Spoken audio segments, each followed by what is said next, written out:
الله أكبر الله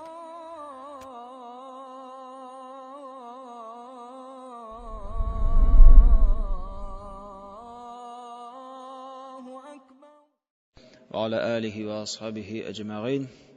أما بعد، السلام عليكم ورحمة الله وبركاته. Dərsimizni davam etəbiz. Өткен дәрсләрдә сөйләшә башлаган идек һәм аларның берничәсе хакында сөйләштек. Ул да булса, ахират алдыннан булачак билгеләр, ягъни кыямәт көненең кайбер билгеләре хакында сөйләшеп киткән идек. Һәм дәгән шушы билгеләрнең берсе булып тора дип әйттек. Ул да булса, Айса алейхиссаламның иңүе, күктән җиргә төшүе һәм монда җир йөзендә гаделлекнең урнаштыруы. Һәм шушы Айса алейхиссаламга әз генә тагын тукталып китәргә кирәк булыр.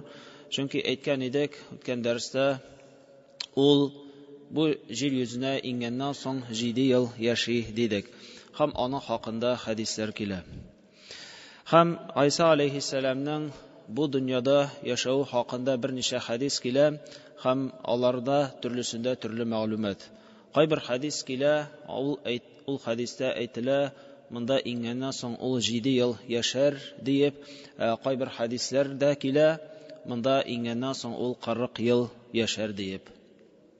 Кайсысы дөрес соң дигән вакытта ике хәдистә дөрес. Ике хәдистә дөрес, 7 ел яшәү дигәне дә һәм 40 ел яшәү дигәне дә дөрес. Ләкин аларны ничек иттереп аңлап китәргә, менә шуның хакында иншаллаһ бүген әз генә ачыклык кертеп китәрбез. Иң беренче хәдис ул Абу Хурайрадан китерелә. Ани Нәби саллаллаһу алейхи ва саллям, Аллаһның илчесе әйтте: "Әл-анбияу уммахатухум шатта." Пәйгамбәрләрнең әниләре төрле. Пәйгамбәрләрнең әниләре төрле. Ва динухум вахид. Ләкин аларның диннәре бер. Пәйгамбәрләр әниләре күп төрле булса да, төрле булса да, бөтен пәйгамбәрнең дә тоткан дине ул бары тик бер генә. Ва ана аулан наси би Иса ибн Марьям. Һәм мин Марьям улы Исага караганда беренче урында. Һәм мин Марьям улы Исага караганда беренче урында дип пәйгамбәрбез әйтте. Лианнаху лам якун байни ва байнаху наби. Чөнки аның белән минем арада башка бер нинди пәйгамбәр дә юк. Ягъни Иса алейхиссаламнан соң күпмедер вакыт үткәннән соң пәйгамбәрбез дөньяга килде. Минем белән аның арасында башка бер генә пәйгамбәр дә юк. Ва иннаху назил. Һәм дөреслектә ул һич шиксез иңәшәк, күктән җиргә төшәчәк. Фа иза раайтумуху фa'rifuhu. Әгәр сез аны күрсәгез, ягъни Иса алейхиссалам хакында сүз бара, әгәр сез аны күрсәгез, сез аны таныячаксыз. Фа иннаху раҗулун марбу'ун ила ал-хумрати вал-баяд. Дөреслектә ул урта буйлы булыр. Урташа, ягъни бик озын да түгел, бик кыска да түгел, аның буе урташа булыр. Һәм ул кызыл белән ак арасында булыр. Кызыл белән ак арасында кызгылт, аксыл шушындыйрак төстә булыр. Каанна рa'саху яqtur ва иллам юсибhu балал. Һәм аның башыннан тамчы тамган шикелле күренер, ләкин аның башы юеш булмаса да. Башы юеш булмас, ләкин башыннан тамчы аккан шикелле сезгә күренер. Ва иннаху ядуқус салиб. Һәм дөреслектә ул тәрене ватыр, тәрене җимерер. Монда ядуқу дип килә, ядуқу ул вак кисәкләргә әйләндереп бетерү. Ягъни тәрене ул ватыр, сындырыр, тәрене юкка чыгарыр. Ва яqtulul khinzir. Һәм доңгызларны үтерер. Ва ядаул җизья.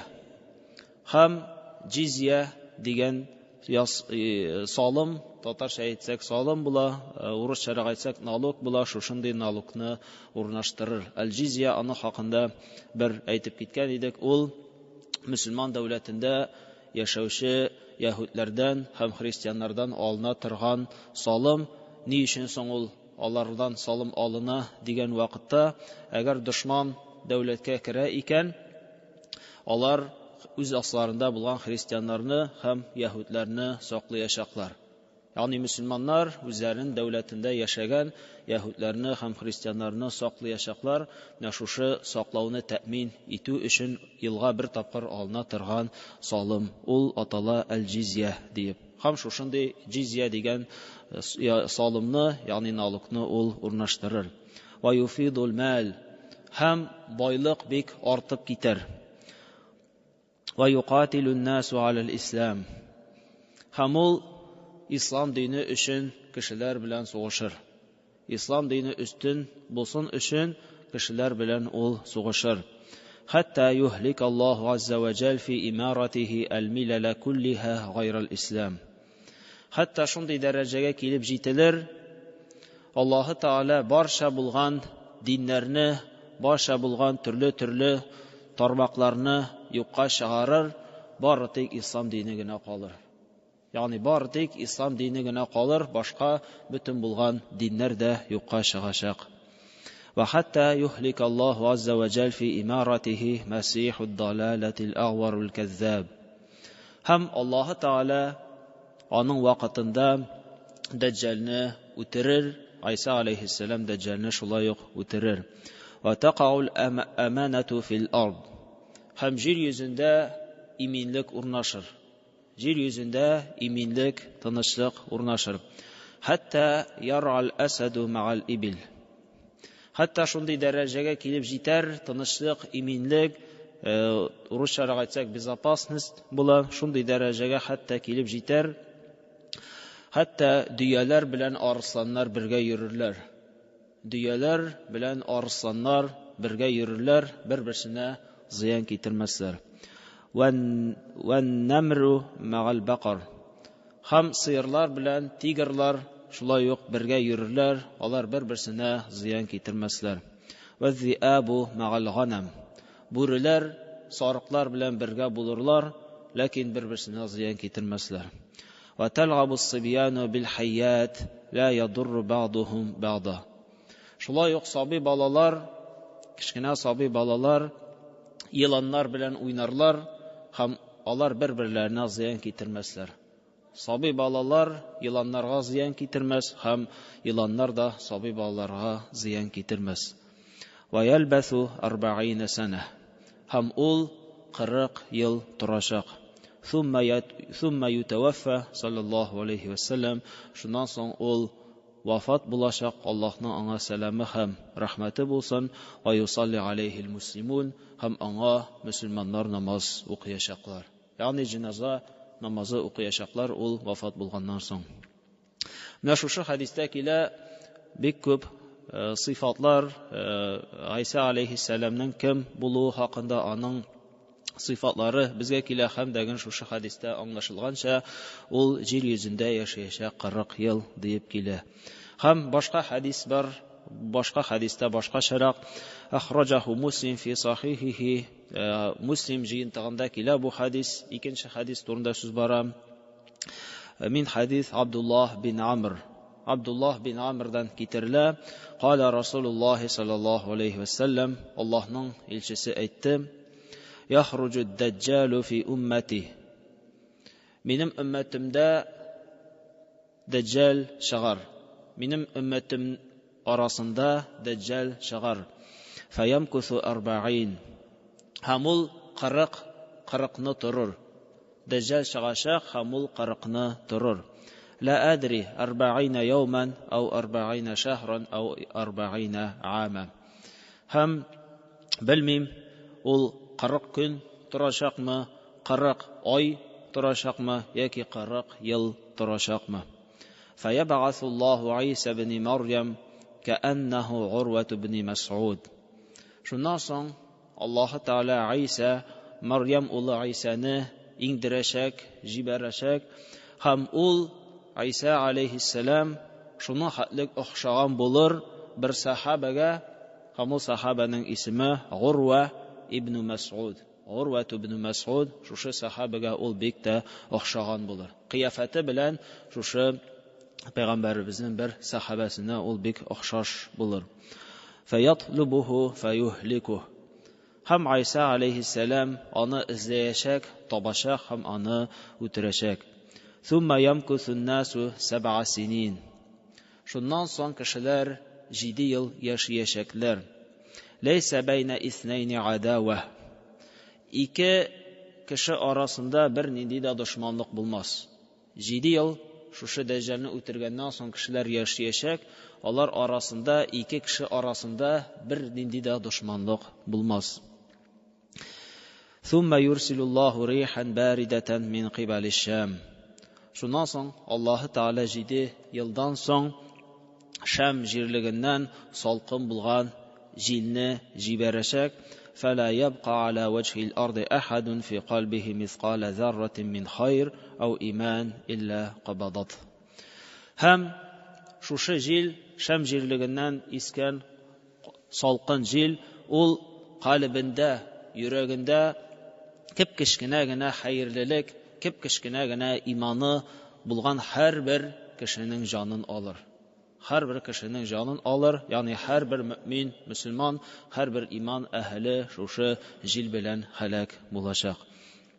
Ягъни бу хадистә килә Дәҗҗал чыгачак, Айса алейхиссалам аны үтерәчәк һәм кешеләр 7 ел яшәячәкләр дип килә. 7 ел яшәячәкләр, алар арасында тынычлык, иминлек булачак, икесе арасында дошманлык булмаячак дип килә. Ягъни ике хадис бар, берсендә 40 ел дип китерелә, икенчесендә 7 ел дип китерелә. Әгәр дәгән хадисләр шушынлай туры килсәләр, мәсәлән, кайбер хадисләр аласың, анда бер төрле язылган бер хадистә, икенче хадисләрдә язылган икенче төрле, ләкин алар икесе дә сахих, дөрес булган хадисләр, бу очракта аларның икесен бергә җыярга кирәк.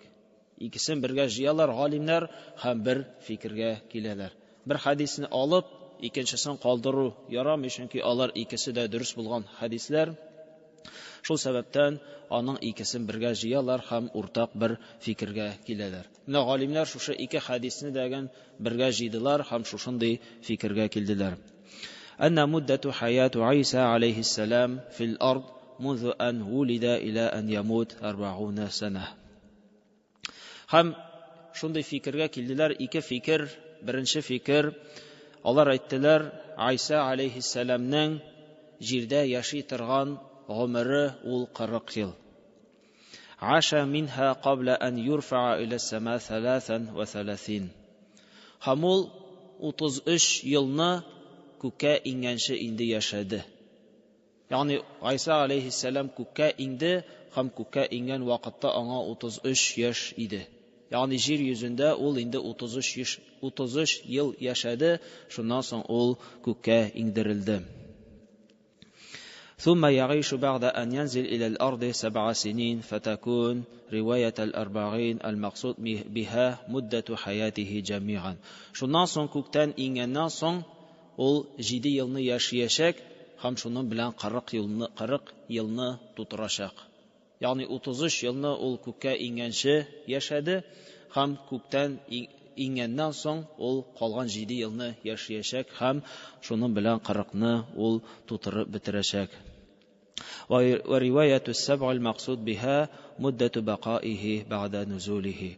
Һәм хадистә 7 ел яшәячәк дигәне ул шушы төшкәннән соң 7 ел яшәүне әйтелә, шул күздә тотыла диделәр. Һәм икенче фикергә дә килделәр. Шушы ике хадисне җыйганнан соң һәм әйттеләр: "Ай ямкусу Айса ма'ал Махди 7 синин." Айса алейхиссалам ул Мәхди белән бергә 7 ел яшәячәк. "Thumma yamutul Mahdi." Шуннан соң Мәхди үләчәк. "Ва ябqa Айса бa'dahu 33 сана тамам al-40." Һәм Мәхди үлгәннән соң ул калган 33 елны яшәячәк, шуның белән 40 елны ул тутырачак. Һәм бу fikir Muhammad Anwar al-Kashmiri isimli галимнең бу фикере булды. Ягъни галимнәр шулай тәртип ике хадисне бергә алдылар, һәм дә җыйдылар, һәм дә әйттеләр. Шушы кайбер хадистә 7, кайбер хадистә 40 дигән ул шуны аңлата. Башта Айса алейхиссалам яшәде 33 ел, шуннан соң күккә иңде, һәм дә төшкәннән соң калган 7-не яшәп бетерәчәк. Яки дип әйттеләр, ул төшкәннән соң 7 елны бергә Мәһди белән бергә яшәячәк, һәм шуннан соң Мәһди үләчәк, һәм калган 33 елны үзе генә яшәп бетерәчәк диделәр. Шуңа күрә ничек булачагын әлбәттә белүче бары тик Аллаһ Таала, ләкин шушындый хадисләр килде, без аларның икесенә дә ышанабыз, икесе дә сахих хадисләр, һәм галимнәрнең шушындый фикерләренә әлбәттә карыйбыз, һәм дә аларның фикерләренә әлбәттә иярергә була. Һәм шушы ахират сәфәренең чираттагы темасы дип әйтергә була, шушы билгеләреннән соң ул да булса халыкның бетүе, халык кылуны, шушы халык кылуның бетүе, мәхлукатларның баршасының да юкка чыгуы. Абу Хурайрадан китерилде, Пәйгамбәрбез әйтте: "Ма байнан нафхатайни 40." Сурга өрелү аралары 40 булыр. Сурга өрелүнең аралары, сурга өрелүнең ике тапкыр сурга өрелүнең арасында 40 булыр. Калу я Аба Хурайра 40 яуман. Шуннан соң сорадылар: "Эй Абу Хурайра, ул 40 көн булырмы?" Кала абит. Һәм Абу Хурайра әйтте: "Мин аларга җавап кайтармадым." Калу 40 шәһра. Әллә 40 ай булырмы? Дип сорадылар. Кала абит. Һәм ул әйтте: "Мин аларга җавап кайтармадым." Калу 40 ама. Әллә 40 ел булырмы? Дигәч, Абу Хурайра әйтте: "Кала абит." Мин аларга җавап кайтармадым диде. Thumma yanzilu Allahu ta'ala minas samaa'i ma fayanbituna kama yunbatul baql. Һәм Аллаһ Таала сурга өрелгәннән соң күктән су иңдерәчәк, һәм сез үлән ничек иттертеп үсеп чыга, шушылай иттертеп сез дә җирдән үсеп чыгарсыз. Кала лейса минал инсани шай'ун илля юбла илля азман вахида. Һәм әйтте: кешенең һәрбер җире дә юкка чыгар, һәрбер агъзасы кешенең юкка чыгар, илля да мәгәр бер сөяктән кала. Һәм ул атала аҗбуззамб, кешенең аркасында, умыртка аркасында аста булган койрык сөяге, шушы сөяк кенә ул юкка чыкмый. Ва минху юраккабул халқу яумал қияма. Һәм шушы сөяктән кыямәт көнендә кешеләр яңадан барлыкка килерләр, шушы сөяктән алар үсеп чыгарлар диде. Әгәр дә бу хадисне алсак, ике сурга өрелү дигән сүз булды, һәм дә Абу Хурайра әйтте, аларның арасы 40 диде, һәм аның ишетеп торган сахабалар сорадылар: 40 көнме ул, 40 аймы, 40 елмы? Дигәч, Абу Хурайра аларга бер нәрсә дә әйтмәде. Абид фихи тәвилан. Ни өчен соң ул бер нәрсә дә әйтмәде дигән вакытта галимнәр шундый фикергә килделәр: "Ал-аввал када индаху илмун мин залик." Бер төркем галимнәр әйттеләр: ул Абу Хурайра дөреслектә аны белә иде. 40 көн булачакмы, 40 ай булачакмы, яки 40 ел булачакмы, ул аны белә иде, ләкин әйтмәде. Икенче фикер ул да булса: "Лам якун индаху илмун мин залик." Ул аны белми иде. Вал-аввал азхар ва лам юбаййинуху лианнаху лам турхиq лизалика хаҗа. Һәм беренче фикер ул әлбәттә дөресрәк. Абу Хурайра аның ничә икәнлеген белә иде, 40 көнме, 40 аймы, 40 елмы икәнлеген белә иде. Ләкин ни өчен әйтмәде дигән вакытта әйттеләр: "Лианнаху лейса минал баййинати вал худа аллази умира битаблигhihi." Чөнки ул кешене һидаяткә туры юлга бастыра торган әйберләрдән түгел. Кешене туры юлга этәрә торган мәгълүматлардан түгел. Ягъни белдең ди син аны 40 ел дип белсәң дә, 40 көн дип белсәң дә, 40 ай дип белсәң дә, ул сиңа файда китерми. Ул сиңа файда китерми. Аны белү сәбәпле син әлбәттә Аллаһка якыная алмыйсың. Һәм әлбәттә аны белүдән кешегә файда күп түгел. Шуңа күрә файдасы булмаганга күрә Абу Хурайра андый аны әйтеп тормады дип галимнәр шушындый фикергә китерделәр. Һәм сурга өрелү буенча галимнәр дә шулай ук төрле фикердә булдылар. Сурга өрелү ул ничә тапкыр булачак? 2 тапкыр булачакмы яки 3 тапкыр булачакмы? Кайбер галимнәр әйттеләр сурга өрелү 3, кайберләре әйттеләр сурга өрелү ул 2 мәртәбә генә булачак диделәр. Һәм Аллаһ Тәгаләнең аяты килә: "Ануфиха фис-сур", сурга өрелде, ягъни үткән заманда Аллаһ Тәгалә әйтте, сурга өреләчәк дими, сурга инде өрелде ди, өрелде. Ни өчен? Чөнки Аллаһ Тәгалә һәрбер нәрсәне дә белә, Аллаһ Тәгаләгә һәрбер нәрсәдә үткән заман. Фасаиqa man фис-самавати ва man фил-арди илля ман ша Аллаһ. Һәм күкләрдә булган һәм җирдә булган һәрбер нәрсәдә үлер. Сурга өрелде һәм күкләрдә булган һәм җирдә булган һәрбер җан ияләре дә вафат булыр. Илля ман ша Аллаһ, илля дә мәгәр Аллаһ теләгәннәреннән кала. Аллаһ теләгәннәреннән кала, барчасы да вафат булыр. Һәм сурга өрелү буенча әйттеләр, икенче аятны китерделәр: "Ва йаума юнфаху фис-сури фафази'a man фис-самавати ва man фил-арди илля ман ша Аллаһ". Шушы аятка охшаган тагын бер аят бар. Сурга өрелде, күкләрдә булган һәм җирдә булган һәрберсе дә курыкты. Һәрберсе дә курыкты, һәрберсенең күңеленә курку кирде. Һәм шушы аятларны алып, галимнәр шундый фикергә килделәр: сурга өрелү ул 3 мәртәбә булачак диделәр. Беренче тапкыр өреләчәк һәм бөтен кеше дә бик каты куркачак.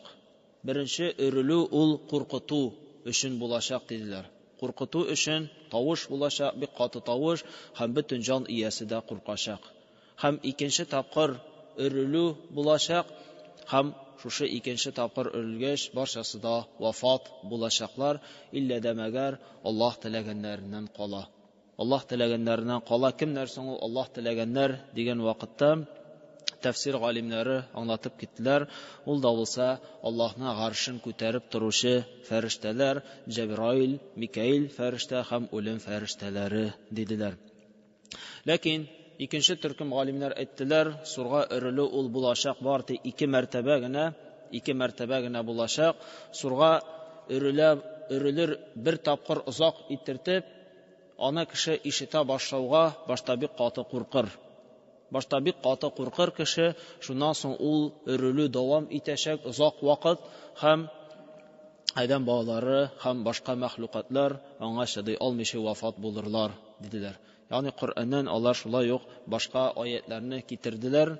Шушы сурга өрелү хакында башка аятлар да бар, ләкин күп аятларда 2 сурга өрелү дип кенә аңлашыла. Шуңа күрә галимнәр сурга өрелү ул 2 мәртәбә диделәр. Һәм бер тапкыр сурга өрелде яки 2 тапкыр сурга өрелде, кешеләр курыктылар һәм дә һәлак булдылар. Шуннан соң нәрсә була дигән вакытта Абу Хурайра сөйләде. Аллаһ Тәгаләнең илчесе әйтте: "Яқбидуллаһул арда яумал қиямah". Сурга өрелгәннән соң Аллаһ Тәгалә җир йөзен тотып алачак. "Ва ятвис самау бияминих". Һәм күкне уң кулы белән бөтереп алачак. Һәм күкне Аллаһ Тәгалә уң кулы белән җыеп бөтереп алачак. "Сумма яқул", шуннан соң ул әйтәчәк: "Анал малик", мин патша дип Аллаһ Тәгалә әйтәчәк.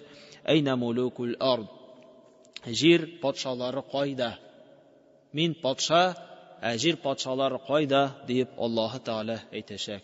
Ягъни сурга өрелде, барчасы да диярлек һәлак булдылар һәм Аллаһ Тәгалә күкләрне тотып алачак һәм дә әйтәчәк: "Мин патша, бүген менә мин патша, җир патшалары кайда?" дип Аллаһ Тәгалә әйтәчәк. Бу Бухари һәм Муслим җыентыкларында килгән хадис. Һәм шуңа охшаган башка хадистә китерелә: "Ятвиллаһус самау яумал қиямah". Аллаһ Тәгалә күкләрне кыямәт көнендә җыер, ягъни төргән шикелле Аллаһ Тәгалә аларны җыеп алыр. "Сумма яхузухунна биядихил юмна", һәм ул аларны күкләрне уң кулына тотар. Уң кулы белән җыелган күкләрне тотар. Сумма якул, шуннан соң әйтәчәк: "Анал малик, мин патша, айнал джаббарун, кайда җәбер кылучылар, кайда кешеләрне җәберләүчеләр, айнал мутакаббирун, кайда тәкәбберләнеп йөрүчеләр", дип Аллаһы Тәгалә әйтәчәк. Сумма ятвил арда бишималих, шуннан соң Аллаһы Тәгалә сул кулы белән җирләрне тотып алачак. Сумма якул, һәм шулай ук әйтәчәк: "Мин патша, кайда җәбер зулым кылучылар, кайда тәкәбберләнеп, масаеп йөрүчеләр", дип Аллаһы Тәгалә әйтәчәк. Һәм бу сахих Муслим җыентыгында килгән хәдисләрдән.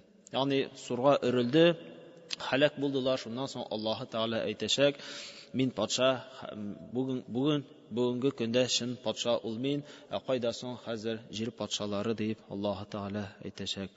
Һәм шуннан соң икенче тапкыр сур өрелү булачак. Аллаһы Тәгалә әйтте: "Ануфиха фис-сур фаизахум минал аҗдаси иля раббихим янсилун".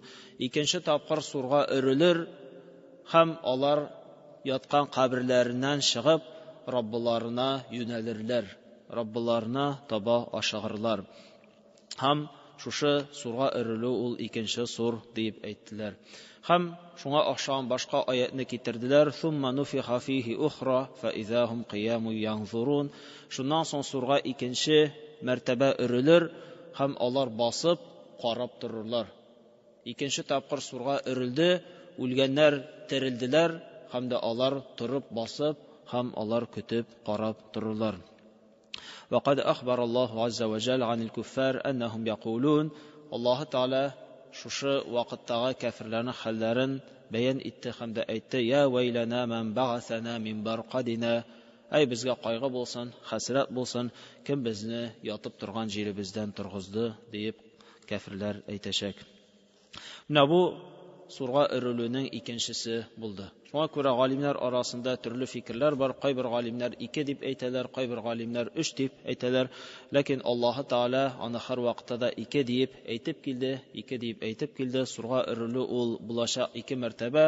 Беренчесе ул озак кына сурга өрелү, бөтенесе куркачак һәм шуннан соң алар вафат булачаклар. Һәм икенче сурга өрелү булачак һәм вафат булганнар барчасы даган тереләчәк һәм каберләреннән чыгып Аллаһ каршына килеп басачаклар. Менә бу кыямәт көненең билгеләреннән булып тора. Шушында тукталып, киләсе дәрескә иншааллаһ дәвам итәрбез. Һәрбер кешенең нәрсә өчен бу дөньяда яшәрде, шушы әйберләре белән бергә кубарылуы хакында. Субханакаллаһумма бихамдик, нашһаду ан ла илаха илля ант, настагфирука ва натубу илейк. نستغفرك ونتوب إليك. نستغفرك ونتوب إليك. نستغفرك ونتوب. الله أكبر الله